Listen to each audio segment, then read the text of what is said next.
कोल्हापूर महानगरपालिकेच्या अतिक्रमण निर्मूलन पथकानं आज टाउन हॉल, CPR चौक, पार्वती टॉकीज चौक आणि सायबर चौक परिसरातील अनधिकृत केबिन तसंच दुकानांवर कारवाई केली.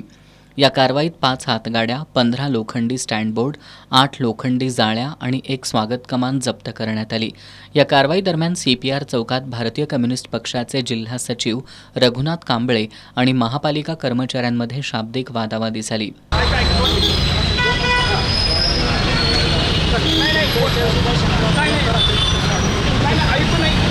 आयुक्तांचा आदेश असेल सुप्रीम कोर्टाचा तुम्ही अपमान करणार आहे का?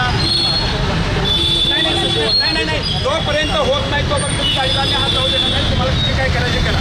मी गाडी तर हलवू नका तुम्हाला मी सांगतो. कारण जोपर्यंत ऐका कमिटीची बैठक होत नाही आयुक्तांनीच बैठक बोलवलेली नाही आहे. आयुक्तांच दोष आहे. त्यामुळे मग ते काय कशामुळे आहे? आमच्यामुळे आहे का? तुमच्या आयुक्तांना विचारा सांगा आयुक्तांना की बाबा अशा नसं कोणते नाही अतिक्रमण तुम्हाला काढताच येत नाही तर नाही तुम्हाला काढता येत नाही. जोपर्यंत कमिटीची बैठक होत नाही सुप्रीम कोर्टाला तुम्ही अवमान करणार आहे का?